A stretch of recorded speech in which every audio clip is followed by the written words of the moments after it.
Masih seputar tentang kurban, Ya. Pak Ustadz, setiap tahun saya selalu kurban 1 kambing. Ya. Nah, saya jadi bingung nanti di akhirat mau pilih naik kambing yang mana. Karena banyak, Ya. kambingnya banyak. Kalau saya ajak keluarga, boleh racing jadinya. Ya, ya. Jadi di dalam agama ini, ya, Allah tidak pernah menzolimi semua kebaikan yang pernah kita kerjakan. Bahasa Qur'annya, "Famay ya'mal mithqala dzarratin khairan yarah.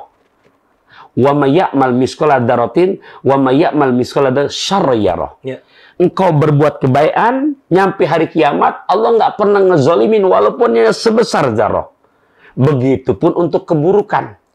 Nah, maksudnya semua yang kita kerjakan, baik yang baik maupun yang buruk, itu semua ada catatannya. Termasuk kambing. Ternyata tiap tahun dia korban kambing. Dan kambing, semuanya ada buat Anda menjadi kendaraan. Tapi hebatnya itu, ntar bisa ngajak, ya Allah, ya Rabbi, apakah mungkin ibundanya belum pernah korban? Apa mungkin ayahandanya? Atau mungkin nanti keluarga pamannya, encingnya, atau mungkin ponakannya, termasuk ikhwafillah, bestinya. Nah, itu gimana tapi dasarnya kalau akhirnya sampai ada orang yang berpikir kurban ini tuh kendaraan di akhirat? Iya. Apa yang menjelaskan itu? Iya, jadi memang betul-betul korban sesuai dengan nasnya, fasholli li rabbika wanhar. Sholatlah kamu untuk Tuhan kamu dan berkurbanlah. Dan kendaraan, maksudnya yang kita korbankan, makanya dianjurkan, satu, jangan yang pecek matanya, buta. Yang kedua, jangan yang kurus sampai kelihatan tulangnya doang. Yang ketiga, jangan sampai dari kakinya ada yang pincang apalagi buntung. Nah, ini larangan-larangan di saat kita membeli untuk kriteria hewan korban. Kenapa? Karena biar betul-betul besok di akhirat kecil kampek naik mobil bis. Kualitasnya perfect abis. Nah, lebihnya inti ntar akan bisa ngebagi yang lain. Gitu. Dan pentingnya bersahabat memang soleha begini. Mungkin bestinya belum pernah korban, tapi nih orang setiap tahun bisa korban. Bahkan udah nggak kehitung selama dia mulai akil balik sampai tutup mata. Ya Allah, Bang Wildan, di dunia sekarang kendaraannya kebanyakan. Ustadz lagi main nggak punya kendaraan, jangan minta dah, numpang aja boleh nggak akhirat?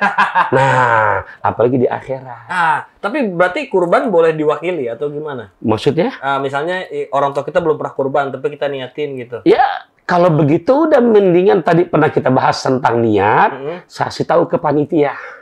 Ini aneh titip kambing ya, 1 ekor, yang dimana pahala korbannya buat abah saya. Dan dianjurkan, tolong, kalau emang nggak ada wasiat, korban buat yang hidup. Oh, korban buat yang hidup. Yang masih hidup orangnya. Biar yang hidup juga bisa nikmatin dagingnya. Betul. Jadi singkat kata, hanya untuk buat yang hidup. Kalau yang udah meninggal, itu nggak perlu dikurbankan lagi. Tolong nih, walaupun anak pengen berbuat baik kepada orang tua atau ibunya atau ayahnya, selama nggak ada wasiat, maka nggak perlu untuk dikorbankan. Tapi kalau ada wasiat, silahkan. Tapi nggak ada wasiat, misalkan saya punya abah udah meninggal dunia tahun 2005, ini sekarang 2024, saya mau korban, pahalanya buat almarhum abah saya, nggak perlu.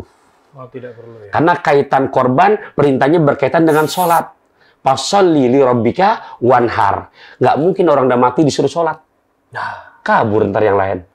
Jenazah sholat. Begitupun kurban. Jelas ya? Alhamdulillah.